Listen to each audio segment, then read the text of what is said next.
Hello folks, Wolf and Ninja here bringing you another nerdy video. As you can see, hopefully, on the title, I have another class video for you today. Right now we're going to be talking about the Gunslinger class, a homebrew class made by my friend Blue. He was on the Lunar Guard Adventures, but he had to leave due to some unforeseen circumstances. But here we go. He is here to talk about his current class, and I hope you all enjoy it. Now, let's go talk to him. Hello, Blue. Thank you for agreeing to do this video with me to talk about a class that you yourself designed, the Gunslinger. Oh, no problem.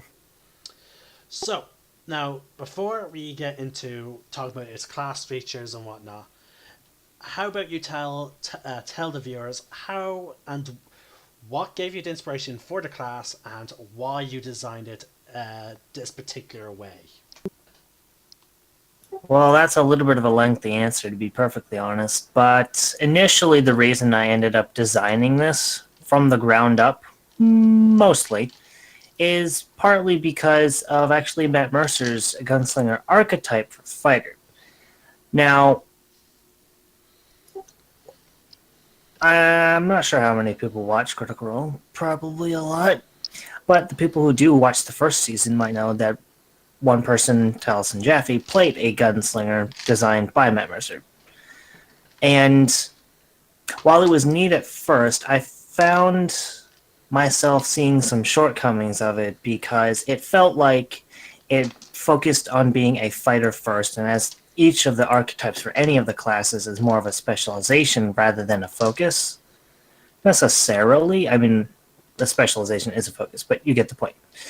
It didn't feel like it portrayed Gunslinger enough. So that caused me to go searching to see what else I could find, what was out there, which led to me finding really, in my opinion, inadequate substitutes online on such websites as D&D Wiki or other things, Middle Finger of Vecna, so on. You know, there's lots of them. Yeah, Yeah. and also D&D Wiki generally tends to be either a hit and miss with a few hidden gems, but the main core problem with D&D Wiki is the fact that anyone can log on to that website and change pretty much any class, so you get trolls and whatnot. So it made using it as a source of classes a bit unreliable. Yeah, so, and trust you me, I found a couple of interesting things, but the majority is either not fully done, completed, well thought out, balanced, etc. But, so anyway, there was that. There was the inspiration to go searching for something else, which I couldn't find. And then I'm like, well, I feel like I'm adequate enough and know the game well enough that I could design my own. And so, well over like about a year and a half, I think, ago, a good while ago. Yeah, because like you started when me and you just recently started playing D&D together outside of our normal Sunday group when we first met. Um, that's about a year now, like just over a year. I think, yeah, about that. And I had been designing it since the October or whatever prior to that. So Because it's the development on it has been going for quite a while. Where I went through and I looked through all the gunslingers and things similar to that I could find on things like on third-party homebrew sites. I went through and I looked through Pathfinder, and I even looked through Matt Mercer's one more thoroughly, and I analyzed, how it was with, the fighter and whatnot, so I could get a general scope of like how I wanted to build it for as far as the mechanics. And the version we're going to be looking at is actually version 2.5, but so yeah, I actually had to. I had to at one point I had to redo it from the ground up because the initial design ended up being more of a little bit of a hatch job of copying pasting certain abilities there to kind of like test the feel. And since I couldn't really find a way to tweak it in order to maintain the 1.0, I just redid it from the ground up. yeah. How many was there anyone before me who beta tested your class?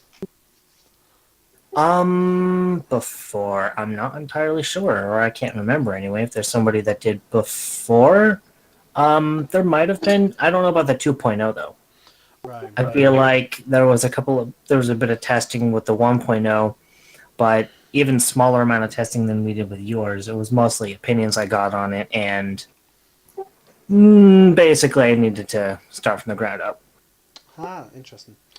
Now, so and generally, okay, with the core of how you what inspired you and why you did it this way, um, can you let's go through some of the features, and I would like to get some of your thoughts on certain things. Let's start off with the hit points. Now, folks, the gunslinger has 1d8 per gunslinger level, and its hit points is 8. You start off with 8 plus your constitution modifier, and when you're increasing your health beyond first level, it's 1d8 plus your con, or 5 plus your con per gunslinger level. Now, in terms of proficiencies, you get light armor, simple weapons, and all firearms, as well as tinkerer's tools, dexterity saving throws, and in brackets, see speciality. And then your skills are choose 2 from acrobatics, history, insight, investigation, or perception. And in terms of starting equipment, it was as the gunslinger, you start with the following equipment: leather armor and 1 simple weapon, a dungeoneer's pack, or an explorer's pack. Alternatively, you can begin with starting wealth of 5d4 times 10 gold and purchase starting equipment of your choice. This does not affect speciality starting equipment. Now, Blue, let's go back up to let's focus on the proficiencies and the hit points for now. Right. So, what led you to decide to make this, in all due respect, a very a very roguish type of character? I'm getting that type of feeling from looking at its proficiencies and hit dice. That is correct. I did kind of come at it from the 2.0 version as more of a rogue type, whereas actually, fun fact, during the alpha, if you will, using for the hit points, I actually used a D10 because that's what fighter used, and yeah, it ended up being a mess. So the reason I ended up going and taking it down to a D8 is because looking at some of the other classes that are more weapon based, such as Ranger, Rogue, oh man, actually, what else is there? But Fighter, barbarian. yes, but a barbarian uses a D10, and a fighter uses a D. I mean, barbarian uses D12, and a fighter uses a D10. But the rogue and ranger specifically they're weapon based, but they rotate more around a different type of gameplay and speciality. I mean, they each have their own subclasses to focus even more finely on a particular thing, such as one of the more recently released Monster Hunter archetypes for the ranger. Correct. So yes, so I So basically you looked at those two classes. Sorry for interrupting you, but you looked at those two classes, I believe, primarily but compared to Fire and Barbarian, would you say those two classes would make more use out of range weaponry than the Fire and Barbarian counterparts? Is that your reasoning? that is one of the reasons. However, also if you look at fighter and barbarian, they end up being more tanky type of classes or utility classes. More specifically, if you look at fighter, they do a bit of damage, yes, especially if you look at champion and some other things.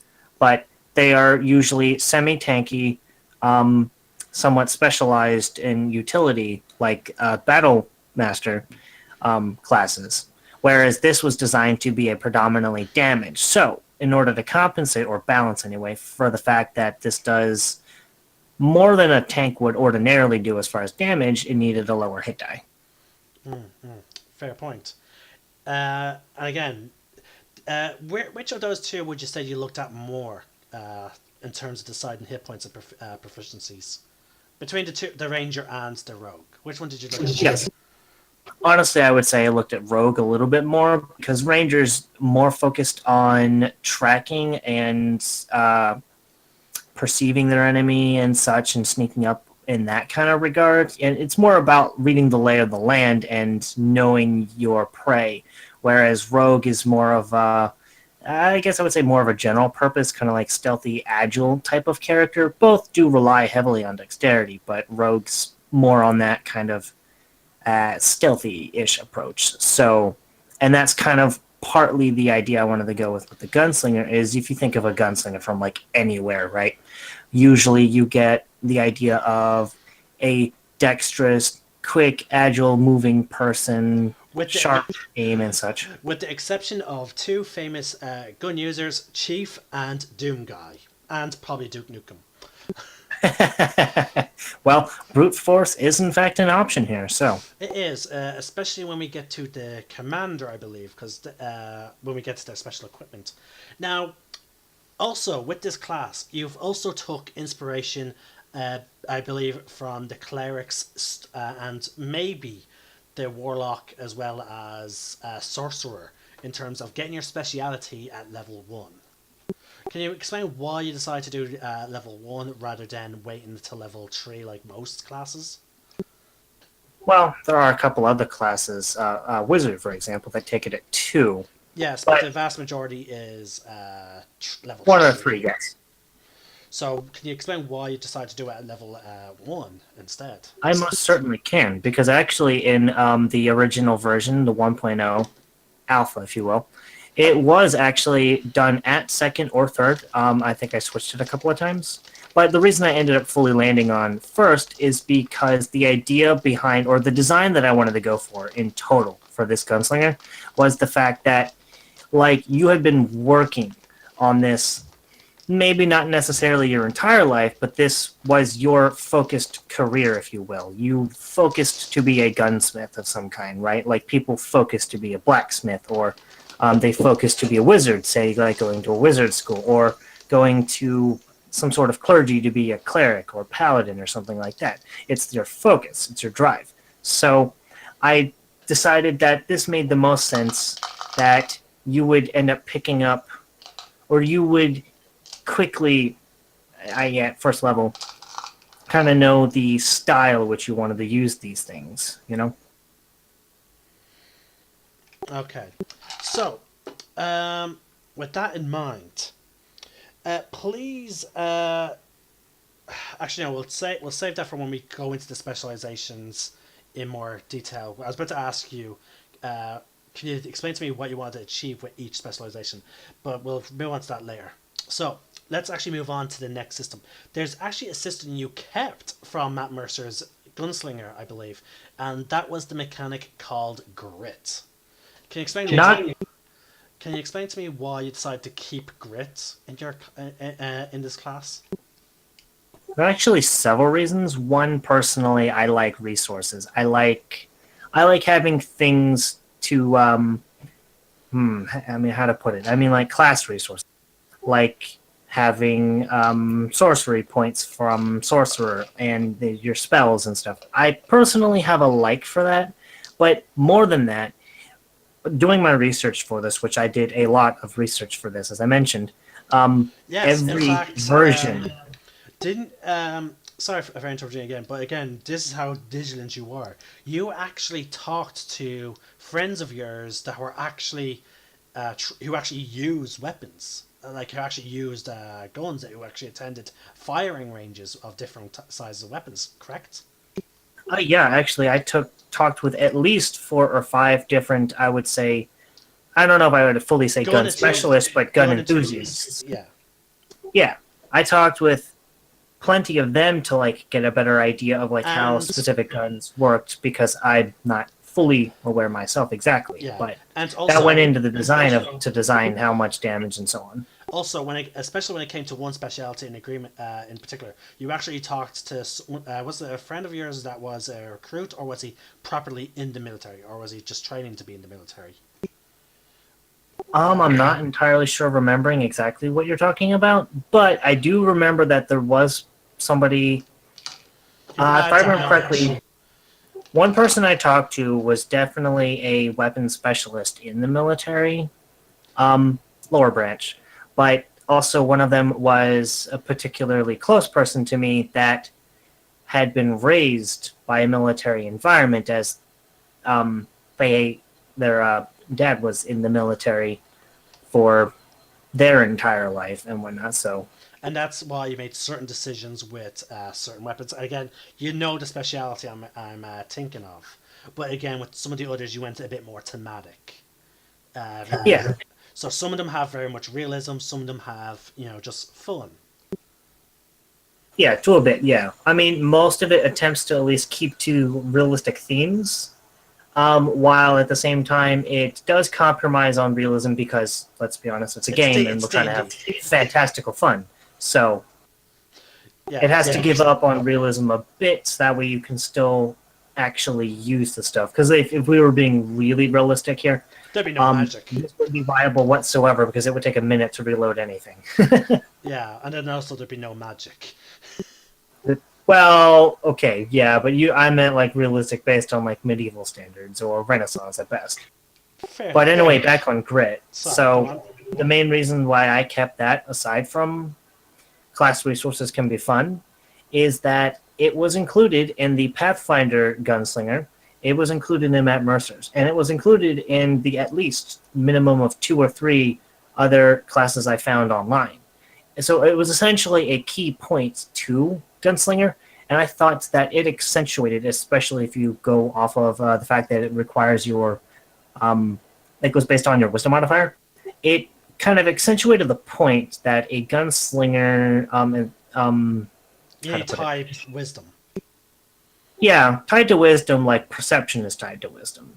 Very sharp eyes and keen mind, I guess you could say, in that sense, to judge its situations and whatnot. So, and I mean, you could also perhaps perceive it as like insight points or something, but Suppose. that's just a personal designer's note.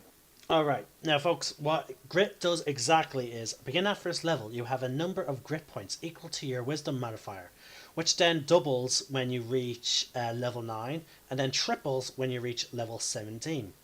Now, when you have grit points, you can actually spend it on multiple ways. Such ways is you can, when you roll for your initiative, you can spend a grit point to get advantage. When you're making a perception check, you can spend a grit point to get advantage on that as well.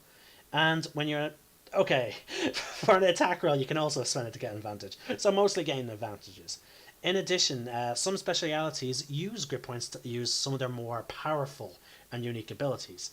Now, grit is When it says it means yeah. Grit can also be regained in the following ways. If you score a critical hit with a firearm, you get one back, and you regain all your grit back when you finish a short or long rest. Now, you used to have it the exact same way as Matt Mercer, where if you got a kill, you also got a grit point back. Why exactly did you decide to drop that? The reason I decided to remove that feature is because, well, it's actually pretty simple. In Matt Mercer's, you only have a finite amount of grit points only equal to your wisdom modifier.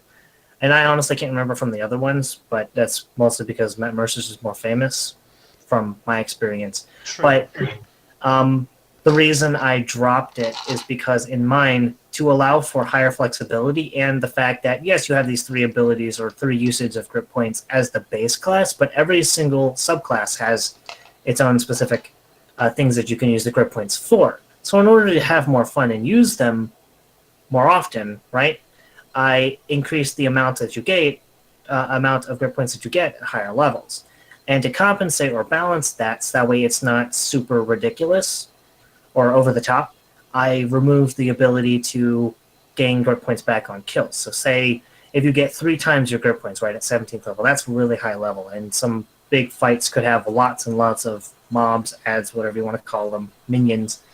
And if you get them on kill, right, you could be getting grit points back left and right because you could possibly do so much damage you either one-shot KO them or your fighter or your tank is getting soft hits on it and you're getting the kills. Point is, you could possibly back up this and possibly end up with a situation if your DM's not careful where you have almost unlimited grit points. Fair enough. That was actually a huge debate point versus through the versions, actually. Now, there is another feature for level 2 that that's at the end. That's covered at the end of the PDF, but you left it a bit very much open ended. For the sake of the player and the DM, and Absolutely. that is this special ammunition. Now let's quickly discuss some of these. Now you did give an example of some special ammunition, I believe. Yeah, here we go. Yes, I believe there's at least 4 types of special ammunition that I personally detailed. So I went through and thought of the types of common specific bullets you could find Yes, and make. And they were detailed there just as examples mostly. yeah, but again, technically, if someone's creative enough, they could come up with their own special ammunition. Any player could come up with an idea of something they want to do, some specific purpose or feature they want to add to a bullet when they shoot it or whatever.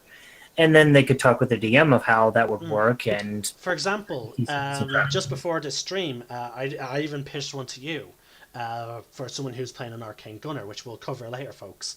Is basically it's like it's a special ammunition, but it's sort of like a spell scroll. You basically create like a special bullet that duplicates the effect of certain spells when you fire it. Again, technically there are parts of the arcane gunner that can basically do that, except they use up spell points, whereas this will not use up any. It's like a charged special piece of ammunition. There's also maybe theoretically, it could enchant the bullet itself.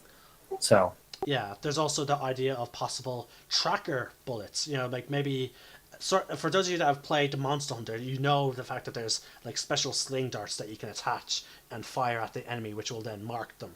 That you can then track the smell of the particular thing to follow. There's stuff like that you could make. So again, it being open ended is very good, but there are we said, there are examples of already existing ones, such as the potion and poison dart, which can be really fun, especially if you're playing a sniper and you're a big fan of Overwatch, because there's one sniper who's an amazing healer. Anna. Yeah, that's Anna. Then there's the flowering shot. Now, I cannot remember what the flowering shot did. Can you walk us through the flowering shot, Blue, if you can remember it off the top of your head? well, I actually flipped to the back of the document, but essentially, flowering shot. I'm trying to remember if that was the one. No, I'm trying to remember if that was the one that acted basically like a hollow point, or There's no hollow point bullet listed, so I imagine it is. Let's see. It causes additional damage to the target. The target hit must make a con save, A plus proficient plus or dex. If the target, so yes, it works exactly like a hollow point, where if anybody who's proficient or knowledgeable reasonably enough with firearms, modern, hollow points are literally a hollow tipped bullet that once they go to exit, or in some cases on impact, they explode, causing a rupture inside the target, and hence why this would then do additional damage and why it's a Constitution saving throw. So, how much additional damage does it deal? Well, let's see. As far as I remember here, or what it's saying, it's considered a critical hit. Oh wow! So it's like a guaranteed critical hit if you can craft these bullets. Now, are bullets expensive to craft, or are they easy? How do you balance that out, for example? That is actually covered in the ammunition section just before the special ammunition section. Ah, okay. Ah, yes. Let's see. Ammunition takes craft ammunition. 3 types. Yeah, to craft ammunition, you must make a dexterity tinker's check. The number rolled is the number of bullets you craft. It takes 1 hour and 1 pound of iron and 1 dose of gunpowder. Buckshots require 2 pounds of iron per set. Each pound of gunpowder has 20 doses. So, and then the dose, in order to craft this piece of bullet, it is a DC 20. Very reasonable. And it requires 1 pound of iron and 1 dose of gunpowder. So, I believe that is fairly. How much would you recommend now? The Dungeon Master's Guide does cover black powder prices, but in terms of buying the lumps of iron, would you have any advice on DMs of how much you should generally charge for them? Absolutely. There's this little section called the equipment chapter in the PHB that covers the price of iron. Does it? So if I remember correctly, 5 silver per pound. Or it might be 1 silver per pound. It's not very expensive. I personally rate gunpowder at 10 gold per pound, though. Okay, let's see if the Dungeon Master's Guide agreed with you on that. If you don't mind, now Blue, why don't you not carry us while I'm looking this black powder price up? Why don't you not take us through the other special ammunition and why you designed it in these particular way? Sure, I can do that. So as you mentioned before, there's a dart bullet that you could make. That's not actually a bullet. It's far more like a dart that would then inject either a potion effect or a poison. Now, obviously, some potions would be null and void for that. However, the base idea is that you would make a longer dart-like thing to insert into your firearm, and then upon firing it and hitting a target, it would then release the liquid, applying the effect. And say for poison, then any normal saving throws required to be affected by the poison, say like Constitution saving throw or what have you, would still apply. But it's the manner of delivery. So you could theoretically take a haste potion or a potion of speed, potion of haste, whatever, and put it into a dart and fire it at a friendly ally or whatever, and they would then gain the benefits of it. However, it might make more sense for your DM, and I believe it's detailed in here, that the effect might last a less amount of time or be less effective due to, well, obviously a bullet/dart in this case would be much smaller than an ordinary potion dose. True.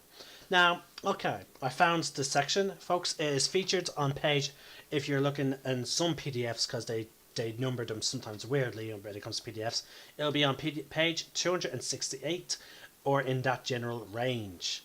Now, actually, the Dungeon Master's Guide actually covers some firearms.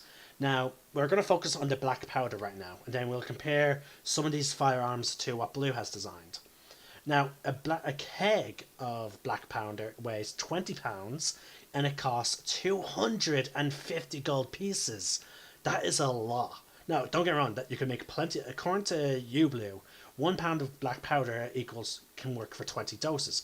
But still, you can make a lot of bullets, but that's really expensive early If you on. roll well. Yeah, but that's really expensive early on. Now, there is powder horns, which is 35 gold pieces, and they weigh 2 pounds. Now, here's some of the guns. They cover Renaissance to futuristic in terms of real life. Now, Blue, would you say your weapons are more of a Renaissance or a modern weapon?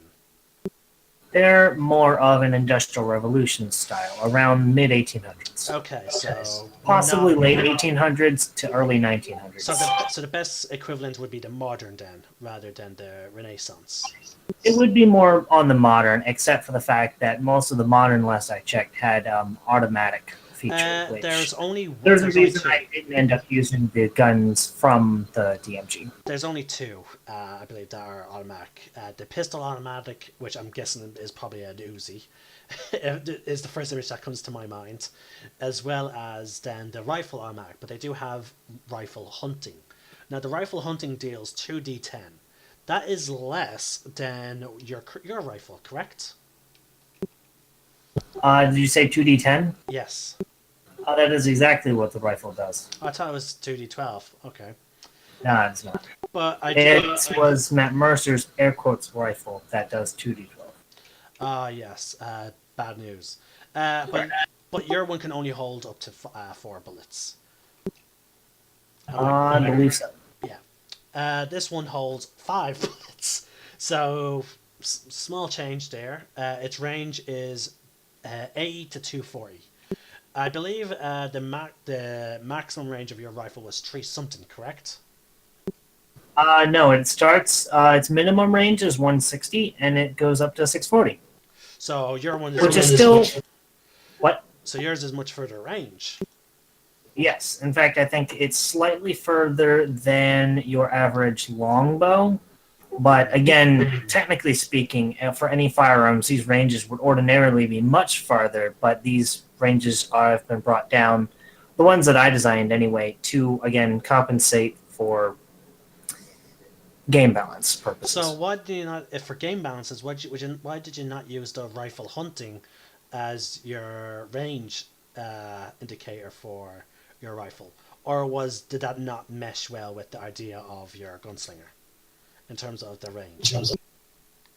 The idea that they have for their guns, they have in the DMG, there are some limited options. I think there's only 2 options for Renaissance to begin with, but also either the amount of ammunition they had, the capacity, I should say, the range, the amount of damage. These things didn't quite mesh with the idea that I was going for, as well as most of them didn't have any prices whatsoever. Especially, I think the modern and, well, we're not going to bother with the futuristic because that's No, we're not. Fallout level. Yeah, we're not going to bother with them. No, there's no lasers in D&D. Wink. Well, but anyway, so hold on, but there is lightsabers in D&D in the form of the sun blades. You could argue that is in fact a lightsaber. But off topic.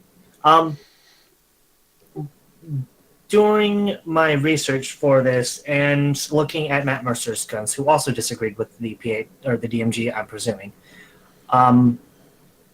as to their design, is their weapons, most of them actually deal more damage than mine or even his, except for perhaps bad news. And in addition, I was also, during my research, I went through and looked through all the weapons that Pathfinder had, actually. And in earlier versions, I had at least 4 more different types of guns. However, there was a vast amount of overlap, so there ended up being little point to having the other types. Interesting. Well, at least now we've... now, in the Dungeon Master's Guide, folks, they only, in terms of... we'll say, for what you could use with this gunslinger in mind...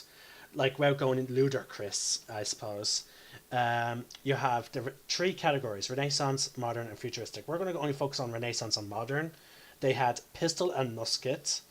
And then for the Modern, they had pistol automatic, revolver, rifle hunting, rifle automatic, and shotgun. They did not even include a normal pistol. Whereas Blue's gunslinger seems to include a much more varied range, so in the form of the pistol, revolver, carbine, rifle, and of course a shotgun. Now, back to what we were talking about earlier, though, is from what we gathered with the price of gunpowder.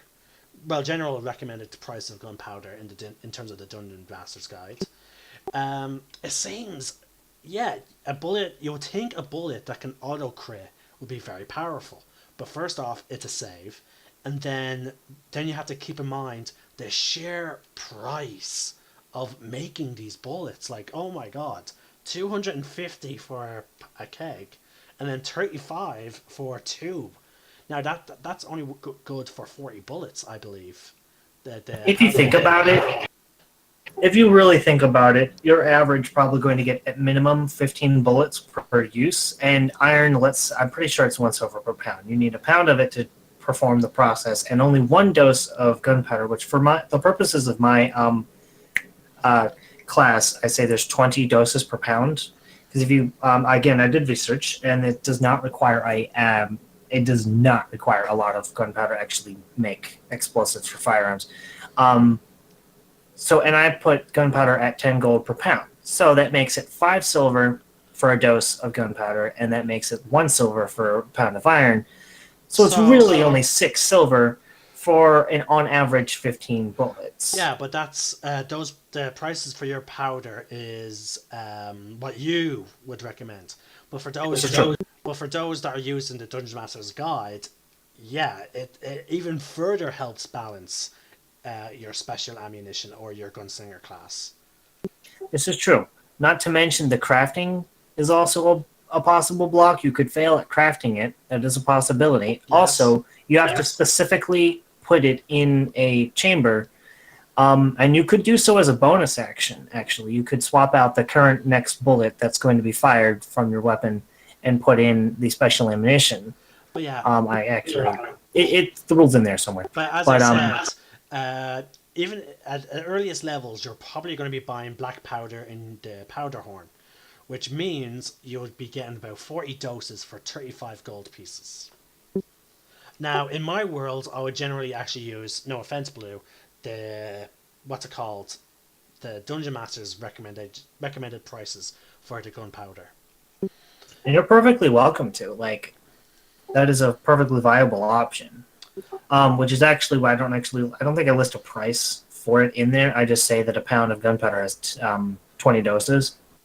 But also something else to keep in mind, especially for the firearms and the ammunition, is that the weapons in the DMG do not have a misfiring. They do not malfunction. So if you roll in at one, unless your DM decides to do this, it's just not a miss and it's still fine. However, for my firearms, to further add to balance and to maintain the less technologically advanced, because even say if this were set in a setting such as Eberron, it's magically inclined, not necessarily technologically inclined. Exactly. So on a roll of a natural one with any firearm, it automatically malfunctions unless you're using Arcane Gunner. To be honest with you, even modern guns have a sense of misfire in the form of a jam. Yes, they can malfunction, and that's kind of, I don't even call it a misfire. That's more of what a Pathfinder and Matt Mercer's Gunslinger does. I call it a malfunction, as the technology that my firearms represent is more towards modern than it is steampunk, sort of. Even. Yeah, it would be more on steampunk. So they're a little bit more reliable. So the idea is more like they jam or something malfunctions in the weapon. It doesn't fire the bullet, and in my consideration, personally as the designer, the bullet is also wasted.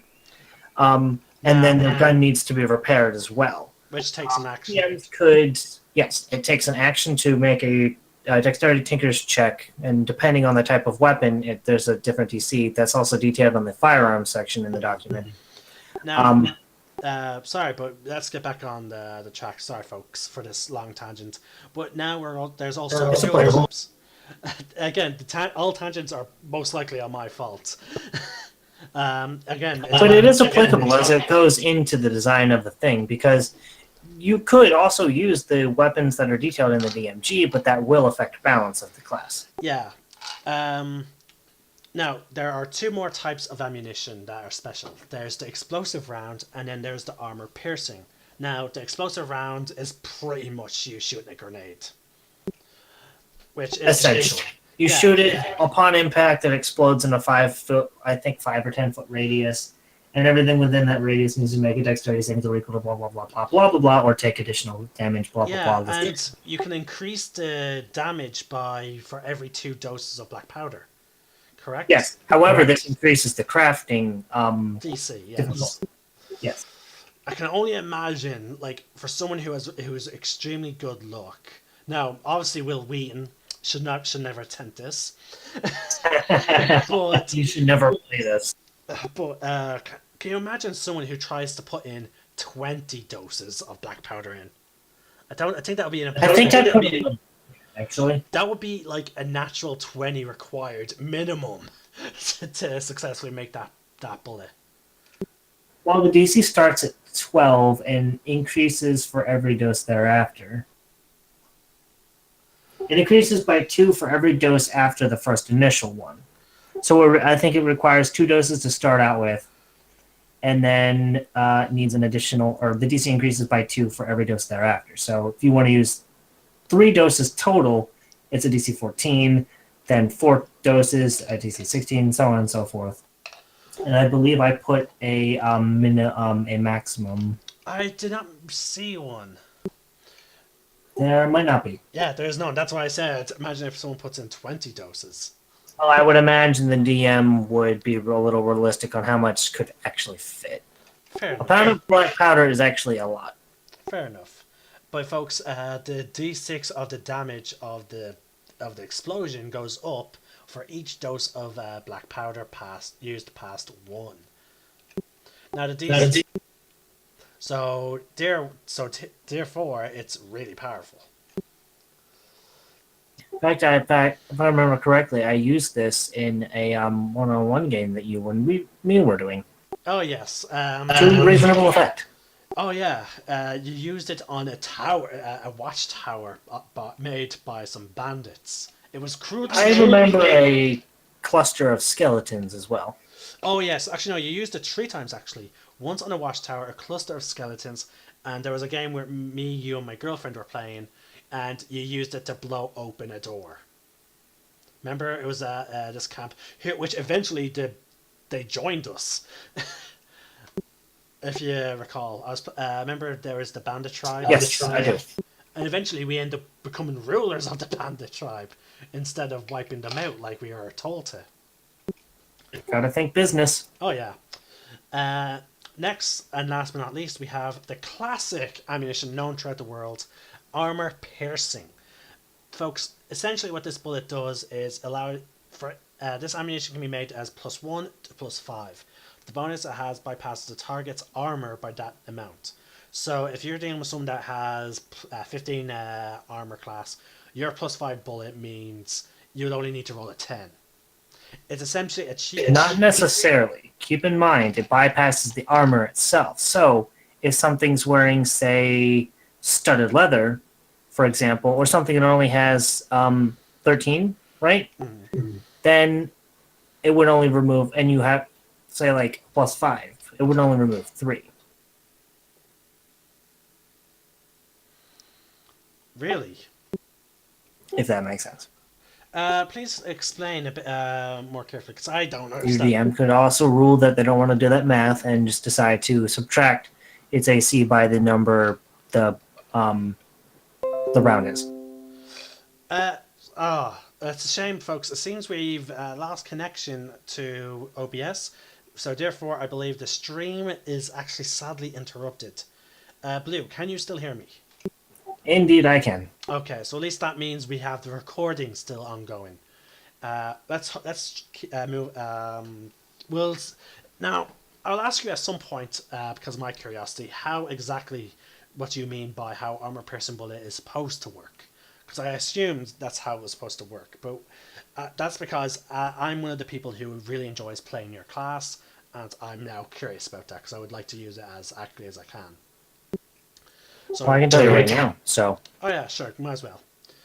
the general idea is it can so it can be as a +1 through +5, but you don't add that to your attack roll.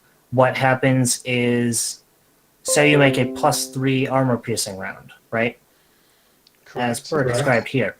The armor that the target is wearing is mitigated by that amount. So if you remember, studded leather armor is only 12, so it only gives the target a +2 protection. Hold And then on. it's Is studded leather armor not 13 plus dex? No, you are thinking of I think chain or something. It's no, it's only 12. Same as hide. Ah, yes, you are correct. I just looked it up now. It is 12 plus thing, which makes mage armor. That is my favorite armor to use. Which means mage armor is even more important because it's stronger than light armor. Indeed. Unless you get magically enchanted mage, what's it called? Light armor. Yeah, in all fairness, also studded leather armor is really very good, especially for rogues and the gunslinger, just because it has an unlimited dex modifier. Yes, and technically speaking, as mostly sorcerers and wizards would be using mage armor, and I can't remember about warlock, but sorcerer and wizard don't get proficiency in any armor anyway. Exactly, which is why mage armor is is such a big staple for them. Right. Along with so shields. That's essentially how this is supposed to work. You could just be quick and dirty about it and say like they have a +5 in dex and wearing studded leather armor and they have a AC of 17 therefore, and you made a +3 one. So you could just say need only a 14 to hit.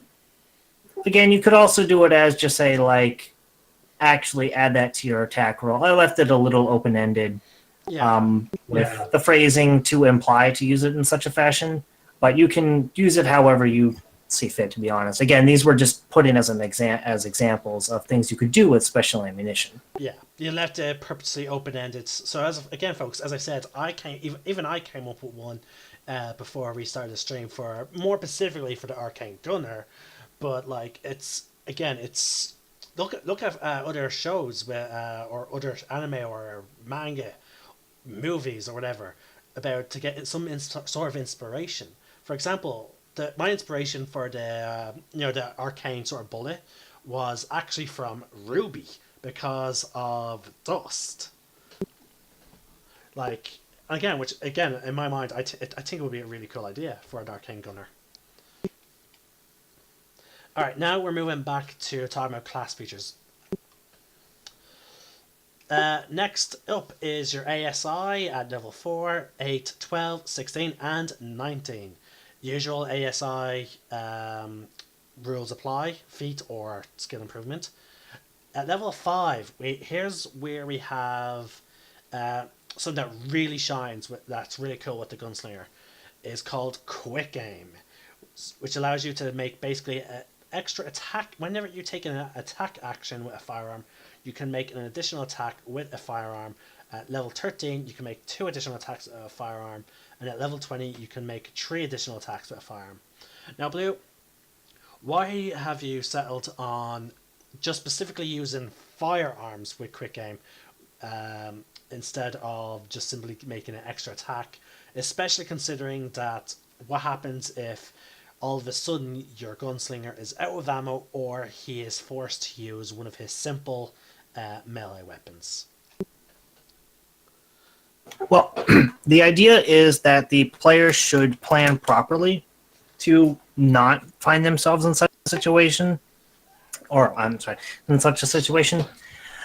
Nevertheless, though, sometimes that would come into effect. However, every class has its drawback, and the point of the point of a gunslinger is to, well, sling guns, well, shoot people. And the idea is that this is your prime focus. You spent possibly your entire life learning how to craft it, learning how to gunsmith, and learning how to use these weapons.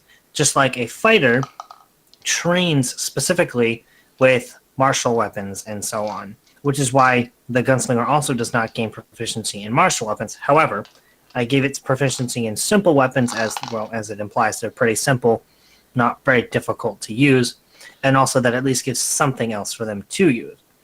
The reason I didn't want to extend the extra attack initially, or essentially extra attack quick aim, to the melee weapons is because they're not overly trained in it. That's not what their focus is. Now, I did at the end of the document add in DM notes or for dungeon masters that if you so choose, you could extend this to the other weapon proficiencies that the character has. That is entirely up to the player and DM and whatever. But my original idea was that if you're focusing on learning how to use and aim and whatever with guns, then you're not as proficient enough to make the quick movements in order to get more than one attack in per round with other types of weapons. Well, that's very big of you. Most DMs would be just like, no, this is how I want it to be done, so that's it. But it's very considerate for you to even just to put in as a bottom of the DMs know, being like, hey guys, this is how I intended it to work. But if you feel like that it should work this way, go ahead. Like it's very considerate of you. Most some designers would not give leeway like that. There's only one DM that I've seen before that gives any type of leeway like that, and that was Matthew Mercer himself with the Blood Hunter. In the terms of, again, as I said earlier in one of my previous videos, when we were talking about the full moon and transformation, Matt Mercer personally leans more that because through your training and ritual you wouldn't transform, but he leaves it up to the DM's discretion if they want to impose some sort of effect or negative for fighting during a full moon while in your hybrid state. As you and me have discussed to great length several times. Oh yeah. Again, it was that's why I reached out to him, so that way we knew could save our time arguing, which was sort of funny how he ends up saying we were both technically right. So, a part of me feels like it was a bit wasted since he's basically saying we were both right. But oh well. Perhaps. But oh well. Either way, most DMs are not that considerate, and I consider it very big of you to, at least throw that bone out there. Well, just on a quick note, I believe that the whole point of playing D&D is for fun. My personal is for the narrative and whatnot. And, like, if you can't at least bend some stuff, bend some of the rules and whatnot to try and have some fun and add to the narrative, for lack of a better term, awesomeness, like, as a quick example, I believe you should remember in one of the games that I did with you and somebody else, I extended the ability for Dimension Door. Normally it says you and one additional creature of your size or smaller. I extended it to 2 with a couple of extra rolls because it looked badass. Moment. It was a dire moment. It looked badass, and well, I don't like killing players. So also, folks, keep in mind there's also the homebrew general rule, the rule of cool. For example, you can't, hell no, you can't slide down a falling tower on a shield while shooting some arrows. Now, in all fairness, realistically, you should say no to that. But again, it's D&D; it's meant to be fun. So what I say is, you can. I like to use the catchphrase that Matt Mercer personified. You can certainly try. Absolutely, I hold by that as well. I prefer to stick to a little bit more of air quotes realism. Again, a game with magic, realism a little bit out the window, but there's common sense you can still hold to. Yeah, and also how cool would that scene have been? Like imagine you'll be telling that story for years if you're riding down a falling tower on a shield while still shooting arrows at a dragon. You'll be telling stories for that for years to come. It would be cinematic worthy, that's for sure. Now, obviously, there are some moments where you have to put your foot down, though. No, you cannot use a first level spell to move that entire mountain. Exactly. We all have moments like that. But again, both DMs should be willing to allow some changes to the rules. Like, don't be a ridiculous rule lawyer who is steadfast. Now, in the end, there are 2 classifications, as I like to call them. There's the rule lawyer, who is looking to break the rules in his favor by using rules. And then there's the rule traditionalist, who does not mean any harm by it. He even holds himself to some negatives because the rules say so. Whereas the rule lawyer... Much to Wiffle's annoyance here, I'm more of the secondary type. Yeah, you're a real traditionalist. Now, again, I can tolerate that. It's the real lawyers that really are, give, people like you the bad name. The people who are always looking to break some. For example, folks, a perfect example is, it was done by a video called Puffin Forest, where he talked about his monk, who says, I get an opportunity attack because he exited into my melee range, even though he was tied up. But then when the roles were reversed, he was like, oh no, that guy can't hit me, he's tied up. So, yeah, rule lawyers are looking to bend the rules in their favor. Rule traditionalists just want to keep the rules very straightforward. In fact, actually, I think on several occasions I've pointed out impulsively in multiple games a rule that ended up in several times between several occasions what was for the player's benefit and was for the DM's benefit. I can't think of any examples at the moment, but we're all still off topic. So. Yeah, we went very off topic, but again, it was important. It was an important topic, and that was be flexible, both players and DMs. So players, do not abuse the DM's willingness to bend the rules. DMs, be willing to bend the rules for the sake of fun. All right. Yep. Next feature is Quick Draw. Now, again, for loads of you McCree fans out there, or Western fans in general, would enjoy the title of this ability, Quick Draw. Now, essentially what it does is it allows you to act quicker. So therefore, you add your wisdom modifier to your initiative bonus. Additionally, you can draw and stow your weapon as a single-use object action. So you can both. That means if you have multiple bullets, say you're using the good old-fashioned multiple revolvers for a cowboy character. Bam, bam, bam. You ran out of bullets. Instead of reloading, as a single-use action, quickly stow, draw another one. You know, there you go. Because you already used your. Let's assume you already used your bonus action. But yeah, again, this ability allows you to basically just be pulling out quick draws, shooting from the hip with multiple pistols, essentially. A little bit more elaboration on that. The reason this is a designer's note, the reason I used wisdom for that is it's more of you can foresee.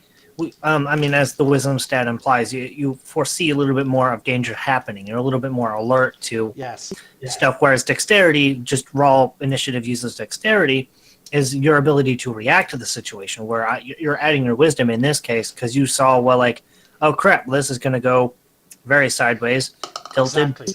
Gotta get myself ready. Now, for example, look at old cowboy movies when they hone in on the eyes. The person, they always show off that, especially during good old-fashioned duels, they will know the person will notice that other person slightly moving their fingers. So it's for me, it's more reminiscent of that moment where the cowboy just stares down his opponent and he sees his hands slightly moving. Yeah, and as just a quick rule note, ordinarily, most DMs don't exactly pay attention to this, but ordinarily, when you want to stow or draw an object, you can usually only stow or draw one object per round as a free action, more or less. So in this case, it allows you to stow and draw one thing. And there's actually a couple of feats that allow you to do more than that. I can't remember exactly what it is, but you could stow or draw two things or something with two-handed. I forget exactly.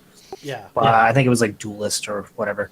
Either way, quick rule note. Either way, as I said, you could basically create a really cool revolver using character. As soon as he's instead of reloading, Reaper from fucking Overwatch. Loads of Overwatch references, folks.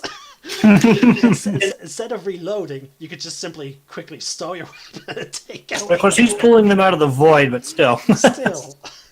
But yeah. But essentially, you could make a Reaper character with quick draw. Technically, we're only talking about vanilla gunslingers. We're not even in the specialities yet, and already you can fulfill 3 characters from Overwatch. Oh my god! Quick aim, and also quick draw, I suppose, gives you the sense of McCree. Quick draw with the stowing and whatnot gives you the sense of sort of Reaper, and then with the potion darts you got Anna. So that's 3 Overwatch characters you can essentially play with your gunslinger class blue. Did Overwatch at all play any type of an influence? Oddly enough, no, it did not. Okay. Except for the potion dart, I think. I think actually I was thinking about that, and while I was adding that in just as a fun possibility, I was remembering that Ana was a character. Now, the last feature for the vanilla gunslinger is lightning reload, which is at level 15 and allows you to reload as a bonus action, folks. And you know what, folks? I think this is going to be one of my rare videos where I just go over my usual hour limit. And when I export it or upload it, you can just pause it and take breaks. So we're just going to keep on going because, again, it's nice when I have a guest to discuss these videos. For example, when I had Mark on to discuss with discuss about L and also the rogues. It's fun. Now we could cover that and firearms because lightning reload plays into the firearms section, which is important as the design for the class. Okay. And then we'll break for this, and then the specializations. Okay, fair enough. Okay, folks, we'll now cover firearms. Now, let's see here. Let's say the exact words. There are several types of firearms that can be. Now, I love this. I love how you kept this sort of word. In my mind, this stands out. there are several firearms that can generally be created. I like the use of generally right there. Words on purpose. Yeah, again, one of the best. Now, again, this is why a lot of people sometimes find themselves drawn to Tinkerer class because they like to have their creativity to come up with stuff.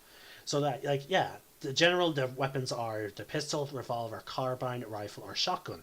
But just because they're the general weapons you can craft and there's specific DCs and how long it takes to craft them, but folks, don't be hesitant. Like again, especially if your DM allows it, because again, this class certainly allows it. Like maybe if you want to make a fuck you cannon, wink wink. Yes, exactly. Which is basically, for those of you that are familiar with World War One and World War Two weapons, is basically a howitzer, I believe it's called. It's an artillery cannon, which in a game that I play on Saturday night, folks, has now been currently attached to my private skyship.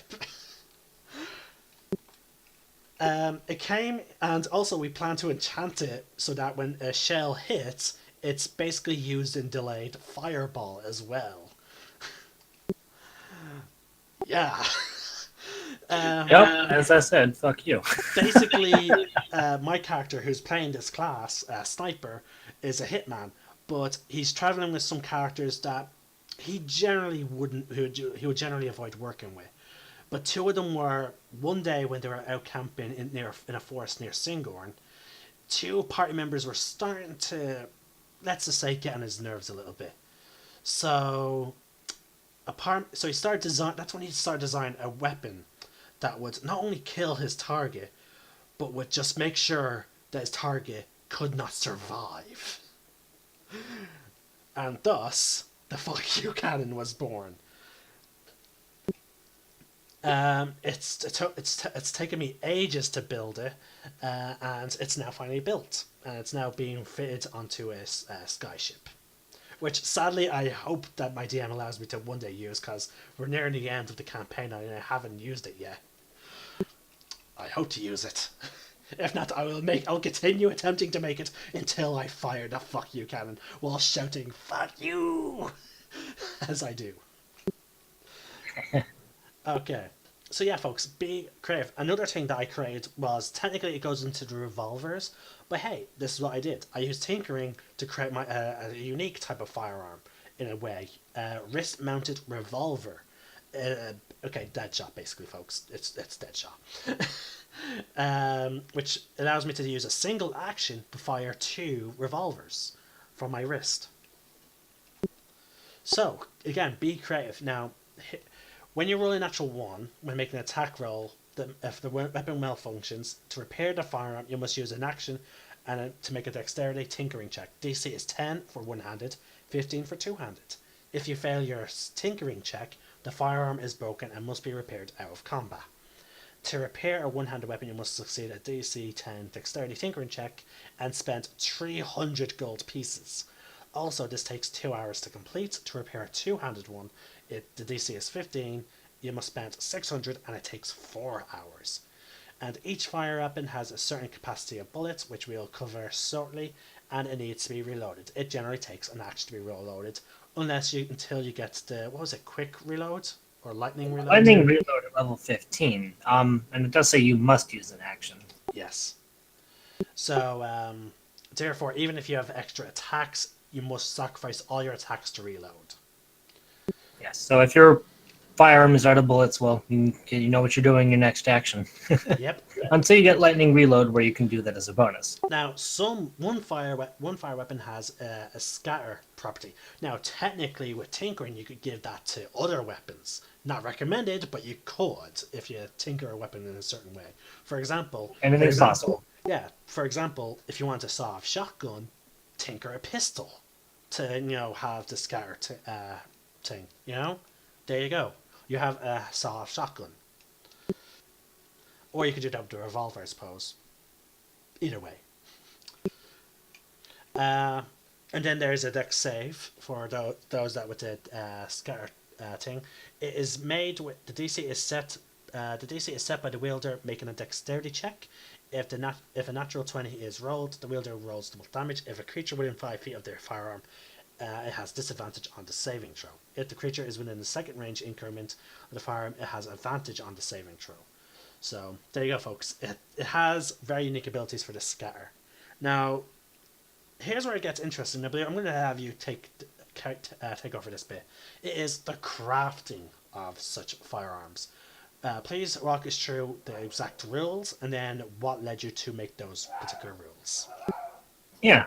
But real quick, as a designer's note, the scatter property, partially, I don't know if I'd say copy, but inspired off of both Matt Mercer's and the DMG, is actually a combination of the two, as Matt Mercer's is a cone, and that you did, I think you forgot to mention, or I didn't hear, that the scatter property does a cone in front of the weapon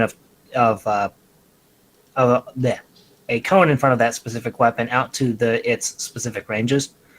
And Matt Mercer's has you do an attack roll for each thing inside that. I thought that would take way too much time for the player.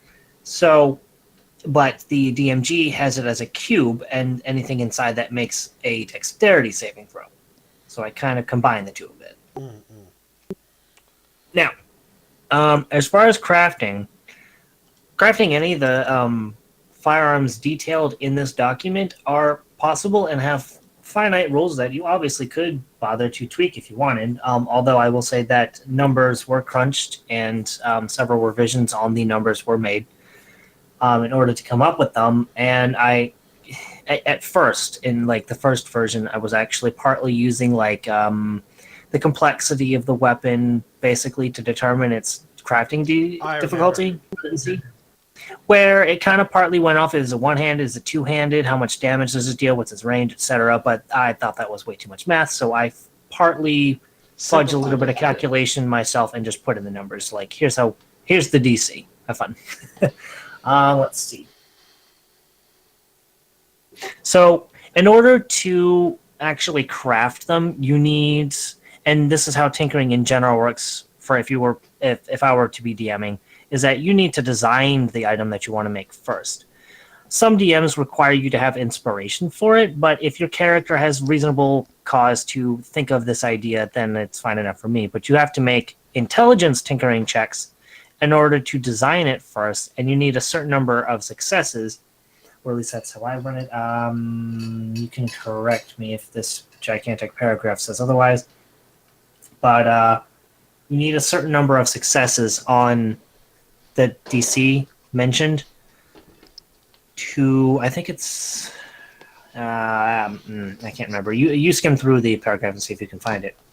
But basically, I would run it that you would need, say, 3 successful tinkering checks, intelligence tinkering checks, in order to have planned out and prototyped in like a sketch or something the mechanics of whatever you're trying to make.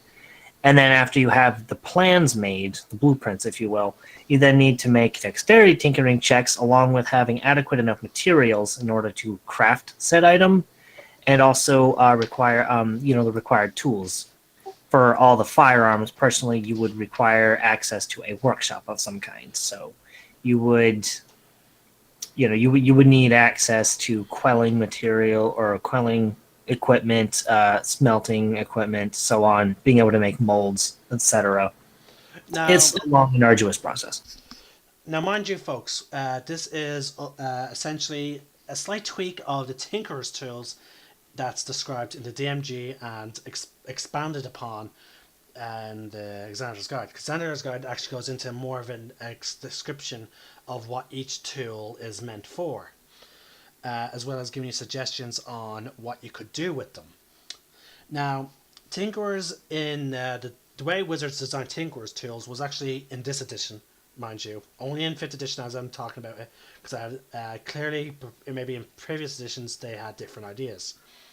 But they're designed to enable you to repair many mundane objects.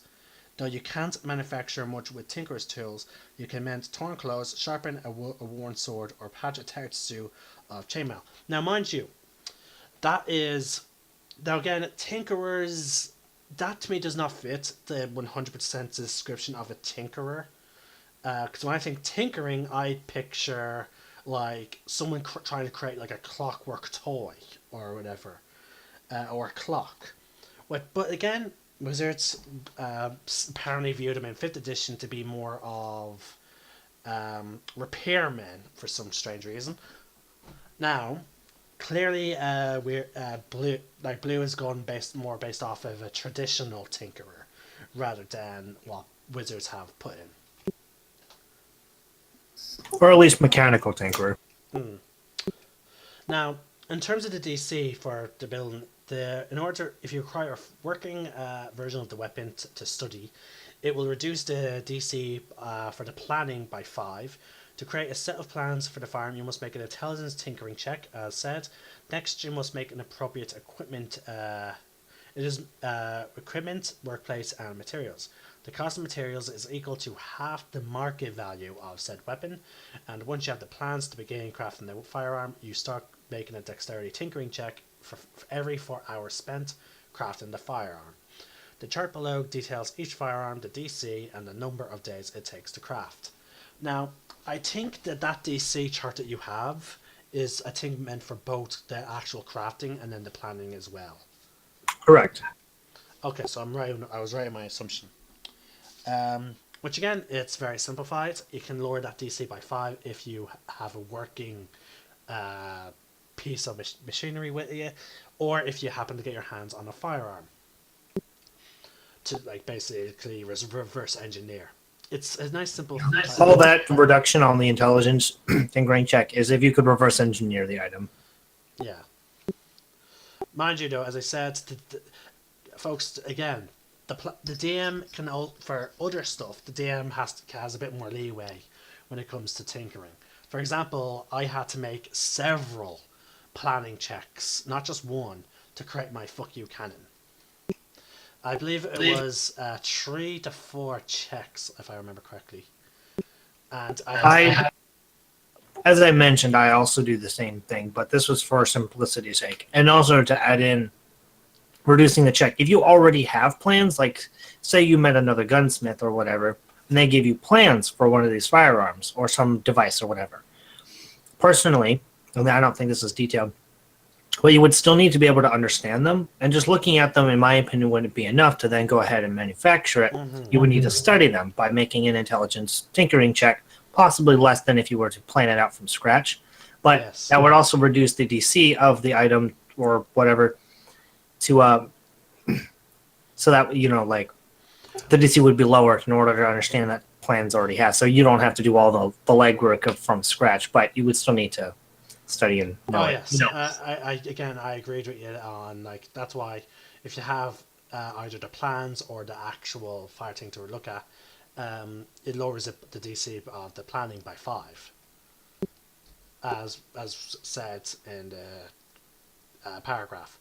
Now, folks, again, there are though. Now that we're only talking about varying the DC based on creating something that's not on that list, sort of like the wish spell. Like, yeah, you could certainly pick one of these options, but if you don't pick any of these options, the DM has more of a discretion to interpret. Now, mind you, though, with tinkering, it's a lot more fun because you can really create some really interesting things.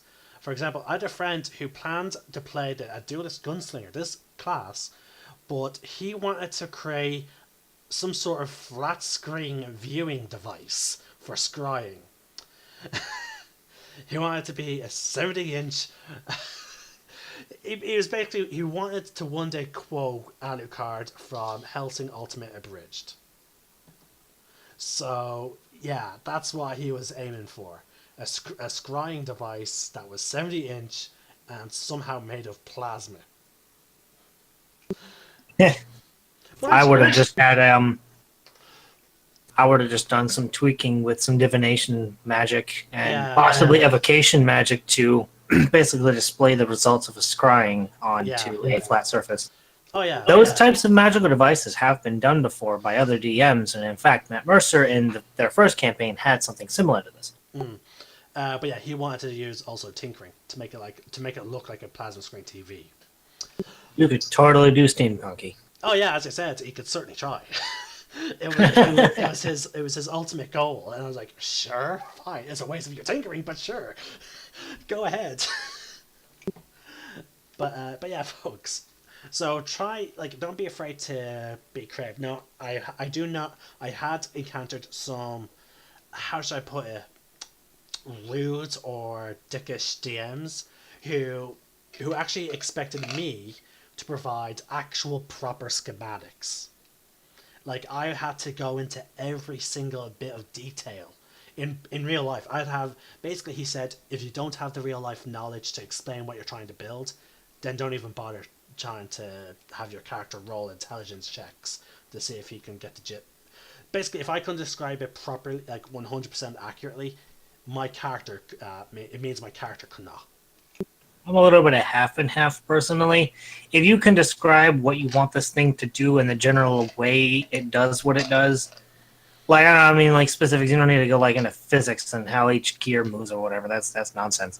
But like, if you get the general idea of, like, say, like, I mean, everybody knows how a catapult works. If you could just tell me, I want to make a device that will chuck a large spherical object by Wait a pulley. by basically a spring-loaded pulley or whatever, I mean, or with tension, whatever. Like, you don't need to have had an engineering degree or whatever to Yeah. explain it to me personally. But if you can get across, you want this device and you want it to do this, and it works more or less like this, I can fill in the blanks or figure it out. And your character's intelligence does play a factor in it. Yeah, which is why it's the intelligence tinkering check.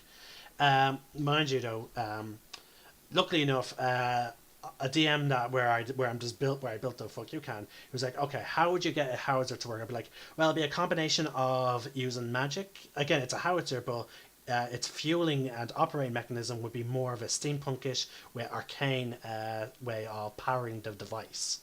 And he was like, okay, good. That's all it took. He's like, okay, let's see if your character can now design it. And I was like, yay. So, yeah, again, as Blue says, give some sort of description of how it will work, what it may do, and, most DMs would allow you to go like that. Unless you, again, as I said, some DMs expect you to have, like, an engineering degree if you're taking this class.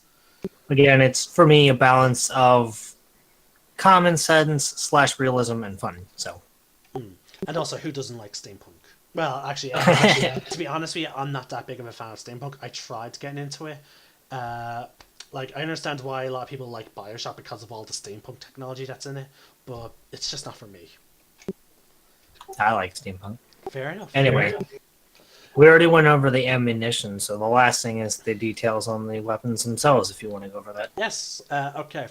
We have the pistol valued at 500. It's like I'm selling it. Okay. Oh wow.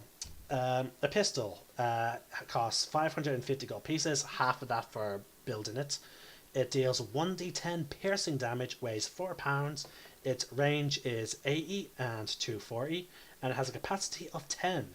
So actually, that's like a modern pistol, isn't it? Not. Modern can hold like 30, 40, so no. Really, I thought modern pistols like 9mm could only hold like 10 bullets. It depends. Oh. It depends if it's a clip or a magazine. Clip. I'm not sure. So I know magazine is a larger thing, isn't it now? I'm a little fuzzy on the exact definitions, but as I said, and for my research as far as guns are concerned, basically what I designed here is more like late 1800s, possibly early 1900s. Okay, so more like the Lukers that the First World War I Germans would have used. Actually, Kind of, yeah. Except for that's 1921. Wasn't have you played Red Dead Redemption, Blue? Nope. Okay, well, folks, for those of you who are watching this on Twitch, now that we're reconnected to the broadcast, or on YouTube, on one mission when you're working for FBI agents in Red Dead Redemption, which again is like a cowboy era type of game, they hand you this pistol that looks like a 9mm. It uses a clip and all. and they're like, "Oh yeah, our boys just created this." And again, I'm sort of picturing that like sort of scenario. It's not exactly like a Smith and Wesson, which is generally classed as a revolver, but yeah, I'm picturing that like that type of weapon. For those of you that look up Red Dead Redemption, I suppose you could call it 9mm pistol or a pistol, and see what you get. But yeah, there is a pistol that uses like that looks very much like a modern day pistol in Red Dead Redemption, which I really want to play again. Oh well, can't wait for Red Dead Redemption 2, folks. Just putting it out there. Advertising a game that I have nothing to do with. Next, we have the revolver, which is, again, I can imagine most people who are playing Gunslinger will want to go for just because of, cowboys. It costs 1,300 gold pieces, half of which, if you're building it. It deals 1d12 piercing damage, weighs 4 pounds, has the exact same range as the pistol, but holds 6 bullets, much like a general revolver. Next, you have the carbine, which is a nice rifle that has multiple bullet storage. It costs 900, half of which if you're building it. It starts off with 2d8 piercing damage, weighs 15 pounds. Its range is 120 to 480 feet. Mind you, though, if you're shooting beyond 120, it's at disadvantage and then beyond 480, you're just flat out of luck. It has a capacity of 8 bullets, and it uses the ammo type rifle. Folks, there's 3 types of ammo, which we should have covered: handgun, rifle, and buckshot. Next, we have the rifle, my favorite. It costs 2,200 gold, people, half of which, if you're building it from scratch, it deals 2d10 piercing damage. Not why I like it. It weighs 20 pounds, and here's why I like it. It has a minimum range of 160 feet, and its maximum range is 640, folks. That is why it's my favorite. And it has a capacity of 4 bullets. It has, by the way, the carbine, rifle, and shotgun have two-handed property, so you have to use 2 hands to shoot them. Hence why I said, hey, tinker your pistol to have scatter, to create a sawed-off shotgun. Next we have the shotgun. 1,050 gold pieces to buy, half of which for crafting, deals 2d6 piercing, weighs 15 pounds, range is 20 feet to 40 feet, it has carry capacity of 2, so it's a double barrel shotgun, in my mind I'm picturing, and it uses buckshots, and it has two-handed and scatter properties. I too am thinking double barrel. Yeah. Just as a quick designer's note, all of these and the other ones that I used to have went through a lot of revision and math to come up with the cost, the amount of damage they should do. There's actually more weapon variants, if I remember correctly, in one of the ones I beta tested for you. There's more weapons. Yeah, there was. It used to be like 8 or something. Yeah.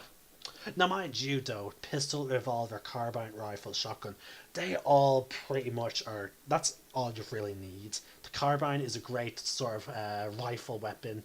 You can walk around, get multiple shots on, like very quick succession without needing to reload. So if you're going for like sort of a modern sort of commando, go with carbine. The rifle is my favorite. It's a brilliant sniper rifle.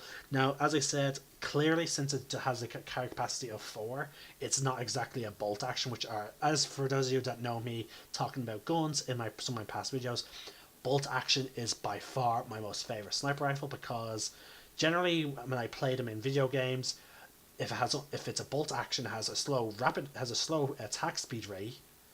It has a slow FPS. Oh no, sorry, not FPS, DPS, but that one shot when you hit, it hits hard. So low DPS, high damage. Whereas the carbine is sort of like high DPS, low damage. Now again, that doesn't really equate well in D&D, if I imagine correctly. Not particularly. Yeah, but again, but people can try. Oh yeah, but that's why I'm sort of disappointed. Again, I'm okay, but I'm at the same time I'm like, I'm not using a bolt action, but oh well. But then again, if I remember correctly, some bolt actions actually do have a clip or a magazine sometimes. if I remember correctly. Again, I'm not 100% sure. Yeah, again, I live in Ireland where guns are outlawed, so uh, so my knowledge is pretty much stops at some little bit of research I did in terms of why Americans have such a fascination with guns, and generally video games. Which aren't always accurate. Yeah, And exactly. one gun that didn't make it onto the list, unfortunately, I say unfortunately because it's one of my personal favorites because it harkens more to the steampunk look, is the pepper box. But unfortunately, it was too close enough to the revolver to keep on. So Ah, yeah, I remember now. The pepper box was basically a pistol with a more of a capacity, wasn't it? Now, and technically, your pistol with a capacity of 10 could be described, if the player wants, he could describe it as a pepper box. the difference between a pepper box and these weapons is a pepper box has multiple barrels where these have multiple chambers. So if you want a gun that has 10 barrels on it, I mean, sure.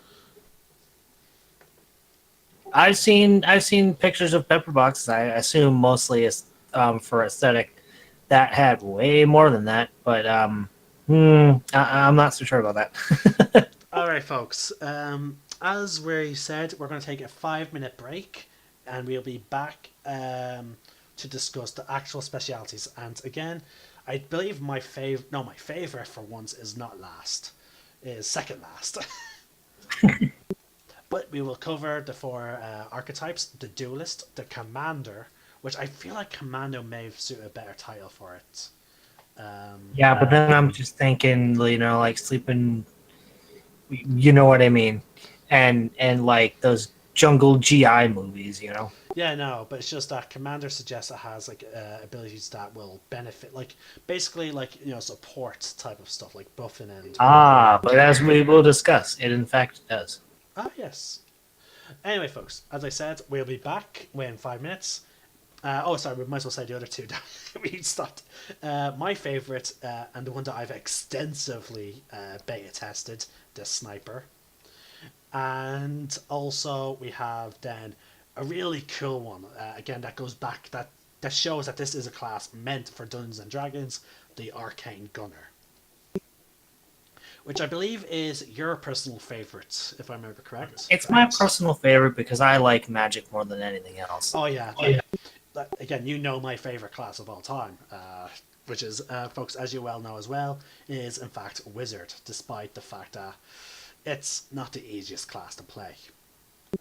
Funny enough, mine's sorcerer actually, and I just love the idea. You get a tinkerer that is just. I'm just thinking like if I can never play a single character with this, I would want to play an arcane gunner, absolutely, seemingly insane, crazy about mechanical tinkering and working it and warping it into with magic and whatnot. That just the aesthetic of that just sounds fantastic. It's a completely insane person. You don't know if they're gonna try and blow everything up or they're gonna try and make friends. Then why don't we not do that then for a one-on-one game that me and you play?